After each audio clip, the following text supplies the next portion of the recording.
Hi everyone. ಇವತ್ತು ನಾನು ವಿಡಿಯೋದಲ್ಲಿ ಮಟರ್ ಪಲಾವ್ ಮಾಡೋದನ್ನು ತೋರಿಸ್ತಾ ಇದ್ದೀನಿ. ಇದಕ್ಕೆ ನಾನು 1 ಕಪ್ ಅಷ್ಟು ಜೀರಾ ರೈಸನ್ನು ತೊಗೊಂಡಿದ್ದೀನಿ. ನೀವು ಬೇಕಾದ್ರೆ ಬಾಸ್ಮತಿ ರೈಸ್ಲಿಂದನೂ ಈ ರೆಸಿಪಿಯನ್ನು ಮಾಡ್ಬೋದು.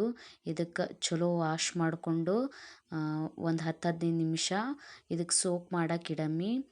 ಆಮೇಲೆ ನಾನು ಒಂದು ಪ್ಯಾನಲ್ಲಿ 2 ಟೇಬಲ್ ಸ್ಪೂನಷ್ಟು ತುಪ್ಪ ತೊಗೊಂಡಿದ್ದೀನಿ. ನೀವು ಬೇಕಾದರೆ ಎಣ್ಣೆ ಯೂಸ್ನು ಮಾಡ್ಬೋದು. ಇದಕ್ಕೆ ದಾಲ್ಚಿನ್ನಿ ಮತ್ತು ಲವಂಗ, ಇಲೈಚಿ, ಸ್ವಲ್ಪ ಅರ್ಧ ಟೇಬಲ್ ಸ್ಪೂನಷ್ಟು ಜೀರಿಗೆ, 4-5 ಕರಿ ಮೆಣಸನ್ನು ತೊಗೊಂಡಿದ್ದೀನಿ. ಇದು ಈಗ ತುಪ್ಪ ಗರಮ್ ಆಗಿದ್ಮೇಲೆ ಅದರೊಳಗೆ ಹಾಕ್ಕೊಂಡು ಒಂದೆರಡು ಹಸಿ ಮೆಣಸಿನ್ಕಾಯಿ ತೊಗೊಂಡಿದ್ದೀನಿ, ಕಟ್ ಮಾಡಿಕೊಂಡು ಅದರೊಳಗೆ ಹಾಕ್ಕೊಂಡಿದ್ದೀನಿ. ನಾನಿಲ್ಲಿ 1 ಕಪ್ ಅಕ್ಕಿಗೆ 1 ಕಪ್ ಹಸಿ ವಟಾಣಿಯನ್ನು ಯೂಸ್ ಮಾಡ್ತಾಯಿದ್ದೀನಿ. ನೀವು ಬೇಕಾದ್ರೆ ಕಡಿಮೆ ಜಾಸ್ತಿ ಮಾಡ್ಬೋದು. ಇದು ಮಟರ್ ಪಲಾವ್ ಆಗಿದ್ದರಿಂದ ಇದ್ರೊಳಗೆ ನಾನು ಜಾಸ್ತಿ ವಟಾಣಿ ಯೂಸ್ ಮಾಡ್ತಾಯಿದ್ದೀನಿ. ಇದಕ್ಕೆ ಚಲೋ ಸ್ವಲ್ಪ ಮೆತ್ತಗಾಗಿದ್ಮೇಲೆ ಆಮೇಲೆ ಇದ್ರೊಳಗೆ ನಾವು ವಾಶ್ ಮಾಡ್ಕೊಂಡಿದ್ದ ಅಕ್ಕಿಯನ್ನು ಇದ್ರೊಳಗೆ ಹಾಕ್ಕೊಂಡು ಚಲೋ ಕಲಿಸ್ಕೋಬೇಕು. ಸ್ವಲ್ಪ ತನ ಮಿಕ್ಸ್ ಮಾಡ್ತಾ ಇರಬೇಕು. ಆಮೇಲೆ ಇದ್ರೊಳಗೆ ನೀರು ಹಾಕ್ಕೊಂಡು ಕುಕ್ ಮಾಡಬೇಕು. ಈ ರೆಸಿಪಿ ಭಾಳ ಜಲ್ದಿ ಮತ್ತು ಕ್ವಿಕ್ಕಾಗಿ ಈಸಿಯಾಗಿ ಆಗಿಬಿಡುತ್ತೆ. ಅದರೊಳಗೆ ಸ್ವಲ್ಪ ಉಪ್ಪು ಮತ್ತು ಗರಂ ಮಸಾಲ, ಲಿಂಬೆಕಾಯಿ ಜ್ಯೂಸು 1 ಟೇಬಲ್ ಸ್ಪೂನಷ್ಟು ಹಾಕಿ ಮಿಕ್ಸ್ ಮಾಡಿ ನಾವು ರೆಸಿಪಿಯನ್ನು ನೀವು ಕುಕ್ಕರ್ನಲ್ಲೂ ಮಾಡ್ಬೋದು. 2 ವಿಸಿಲ್ನಾಗ ಅನ್ನ ಆಗಿಬಿಡುತ್ತೆ.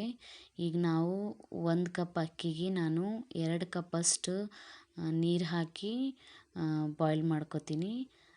ಇದನ್ನು ಚೆನ್ನಾಗಿ ಕಲಸಿ ಮ್ಯಾಕ್ ಢಕ್ಕನ್ ಹಚ್ಚಿ ಇದಕ್ಕೆ ನಾವು ಅನ್ನ ಆಗತನ ಬಿಟ್ಬಿಡಮಿ. ಈ ರೆಸಿಪಿ ಒಂದ್ಸಲ ನೀವು ಟ್ರೈ ಮಾಡಿ ನೋಡ್ರಿ. ಭಾಳ ಟೇಸ್ಟಿ ಮತ್ತು ಎಲ್ಲರಿಗೆ ಇಷ್ಟ ಆಗುವಂಥ ರೆಸಿಪಿ. ಕಡಿಮೆ ಸಮಯದಾಗ ಭಾಳ ಟೇಸ್ಟಿ ಪಲಾವ್ ರೆಡಿ ಆಗ್ತದೆ. ನೀವು ಒಂದ್ಸಲ ಟ್ರೈ ಮಾಡಿ ನೋಡ್ರಿ. ಈಗ ಸ್ವಲ್ಪ ನೀರು ಕಡಿಮೆ ಆಗಿಬಿಟ್ಟವ. ಒಂದ್ಸಲ ನಾವು ಮಿಕ್ಸ್ ಮಾಡಿಕೊಂಡು ಒಂದು 10-15 ನಿಮಿಷ ಮೀಡಿಯಮ್ ಫ್ಲೇಮಲ್ಲಿ ನಾವು ಗ್ಯಾಸನ್ನು ಇಡೋಣ. ಈಗ ರೆಡಿಯಾಗಿದೆ ರೀ ನಮ್ಮ ಪಲಾವು. ಇದಕ್ಕೆ ನಾವು ಕೊತ್ತಂಬರಿ ಸೊಪ್ಪು ಹಾಕಿ ಮಿಕ್ಸ್ ಮಾಡ್ಕೊಳ್ಳೋಣ.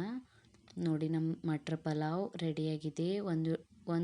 ನಿಮಗೆ ಈ ವಿಡಿಯೋ ಪಸಂದ್ ಆಯ್ತಂದ್ರೆ ಪ್ಲೀಸ್ ಒಂದು ಲೈಕ್ ಮಾಡಿರಿ ಮತ್ತು ನಿಮ್ಮ ಫ್ಯಾಮಿಲಿ ಅವ್ರ ಫ್ರೆಂಡ್ಸ್ ಜೊತೆ ಶೇರ್ ಮಾಡಿರಿ. ಇದೇ ಥರ ವಿಡಿಯೋಸ್ ನೋಡ್ಲಿಕ್ಕೆ ನನ್ನ ಚಾನಲ್ಗೆ ಪ್ಲೀಸ್ ಸಬ್ಸ್ಕ್ರೈಬ್ ಮಾಡಿರಿ. Thank you for watching. Comment ಒಳಗೆ ತಿಳಿಸ್ರಿ ನಿಮಗೆ ಹೆಂಗೆ ಅನ್ನಿಸ್ತವೆ ವಿಡಿಯೋ ಅಂತ.